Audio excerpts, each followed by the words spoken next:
Have you ever felt a little guilty for loving the comfort of your own home? For choosing the quiet company of your thoughts over the noise of the outside world? Society doesn't always get it. It often labels this preference as laziness or worse, a fear of living. People see a closed door and just assume it's a closed life. But that pull towards solitude is one of our oldest and most powerful instincts. It's a strategy for self-preservation, a quiet rebellion in a world that never stops talking. Deep thinkers have always known that a rich inner life requires a retreat from what the philosopher Schopenhauer called the collective noise. For many of us, home isn't just a place, it's a state of being. It's the one sacred space where we can finally drop the heavy masks we wear for the world, the smiling professional, the agreeable friend, the good son or daughter, and just be. Philosophers like Schopenhauer saw solitude not as a weakness, but as a space where great minds could flourish. For many of us, home is our sanctuary, a quiet rebellion against a noisy world. It's where we feel most like ourselves. But what if I told you that this very sanctuary could become a Jungian nightmare? A place where the solitude you crave starts to curdle, and the parts of yourself you've hidden in the darkness begin to take control. This is the dark psychology of people who love staying home. The thesis: the peaceful sanctuary. For anyone who loves staying home, you know the world often gets it wrong. This isn't about being antisocial, it's about strategic energy management. It's knowing that our internal resources aren't infinite, and not every social event is worth the cost.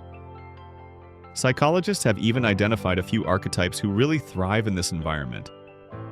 There's the healer, who uses home as a quiet hospital to recover from a world that constantly drains them. There's the true introvert, whose brain is simply wired differently, running a complex inner world that doesn't need constant outside stimulation to feel alive. There's the creative soul, for whom home is a laboratory, a space where the silence isn't empty but full of ideas waiting to be born. And then there's the peace seeker, who carefully curates their home as a fortress of balance against the chaos outside. Each of these types understands a truth society often forgets. The most important conversations we have are with ourselves. Schopenhauer argued that intelligent people are often drawn to solitude, not out of arrogance, but because they find so little in the superficial chatter of social life that truly connects with them. They aren't rejecting people, they're rejecting noise. For them, solitude is freedom. The freedom to think without interruption, to feel without judgment, and to connect with a deeper part of themselves. The philosopher Friedrich Nietzsche saw solitude as a necessary step to break free from herd thinking. To truly think for yourself, you first have to be by yourself. From this perspective, home becomes a modern-day temple, a place to forge your own values and protect your mind from the constant influence of the masses. This withdrawal isn't weakness, it's a sign of a rich internal world, of a mind that is its own best company. The antithesis: the Jungian nightmare. But what happens when that sanctuary starts to feel less like a choice and more like a prison? What if the silence you once craved now just allows a darker part of you to take the wheel? This is where the work of psychologist Carl Jung becomes so fascinating, especially his concept of the shadow self. The shadow is the unconscious part of our mind where we hide everything we don't like about ourselves. It holds our fears, our insecurities, our repressed anger, and our secret desires, all the things we pretend we are not. To function in the world, we create a social mask, a persona, that is acceptable and likable.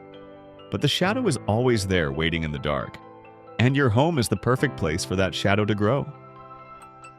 When staying home stops being a conscious choice for restoration and becomes a compulsive need to avoid the world, everything changes.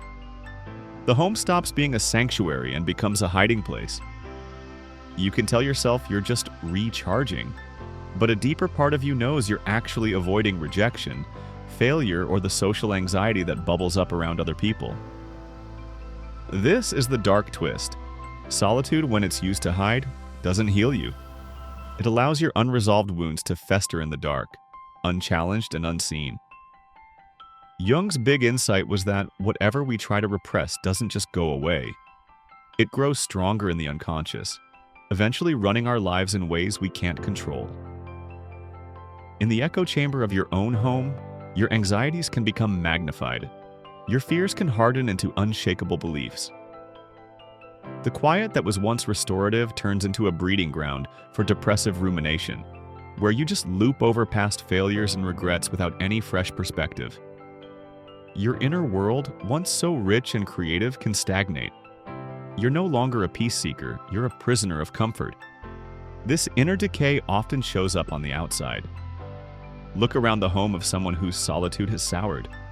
You might find clutter, a physical representation of mental chaos.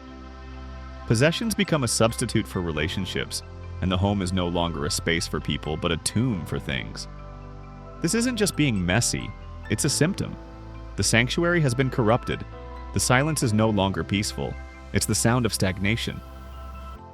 The line between healthy solitude and harmful isolation is incredibly fine, and when you cross it, you might not even realize that the place you ran to for safety has become the source of your downfall. The slide from a peaceful sanctuary into a psychological prison is a subtle one, and it takes a ton of self-awareness to see it happening. If you find yourself resonating with these deeper truths and want to continue exploring the hidden dynamics of the human mind, consider subscribing. We're a community dedicated to understanding ourselves and the world a little more clearly. The synthesis, confronting the shadow in your sanctuary. So, how do you stop your sanctuary from becoming your prison?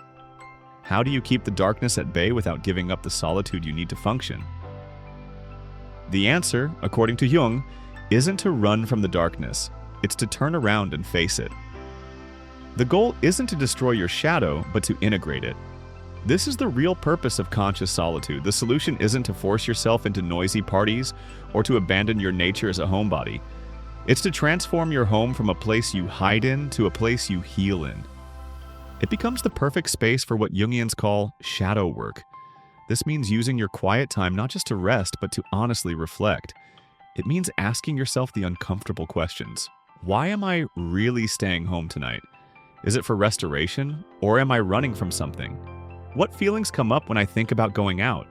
What part of myself am I afraid for the world to see? Look, this isn't easy. It takes real courage to look at the parts of yourself you've rejected. It means acknowledging your insecurities and anxieties without judging yourself for having them. But when you do this, something profound happens. When you make the unconscious conscious, it no longer has the same power over you. An insecurity you can see can be worked on. A fear you can name can be faced. When the shadow is brought into the light, it starts to lose its grip. Your home then becomes a space for real wisdom. It's the safe container where you can be vulnerable with yourself and start to heal the wounds that make you want to hide in the first place. It's all about finding that delicate balance between restorative retreat and self-imposed exile. This means making a conscious effort to break up your solitude with selective, meaningful engagement. It means taking that short walk, even when you really don't feel like it. It means reaching out to that one friend whose energy actually replenishes you instead of draining you. It means clearing the physical clutter from your home as a way of clearing your mental space. These small acts of courage are what prevent stagnation. They're a declaration that you are in control of your solitude, not the other way around. Ultimately, the desire to stay home isn't a flaw. It's often a sign of a deep, sensitive, and introspective nature. As we've discussed, thinkers like Schopenhauer and Nietzsche saw it as the mark of a mind that refuses to be satisfied with superficiality. In a world that's addicted to noise, it's a kind of superpower. But like any superpower, it has a shadow side. When your sanctuary of peace becomes a fortress of avoidance, you risk trading personal growth for comfort. The real path forward isn't about choosing between your home and the world, but in learning to master your relationship with both. So embrace your need for solitude, protect your energy, but don't hide in the silence. Use it as a tool to confront the deepest parts of yourself, to integrate your shadow, and to emerge not as someone who's afraid of the world, but as someone so deeply connected to themselves that they can engage with it entirely on their own terms, with authenticity, strength, and a quiet power. Share in the comments. What does solitude mean to you? Is it a sanctuary, a struggle, or somewhere in between? If this video gave you a new lens to see yourself through, subscribe to the channel for more journeys into the heart of psychology. Your quiet rhythm is a source of power. Learn to wield it.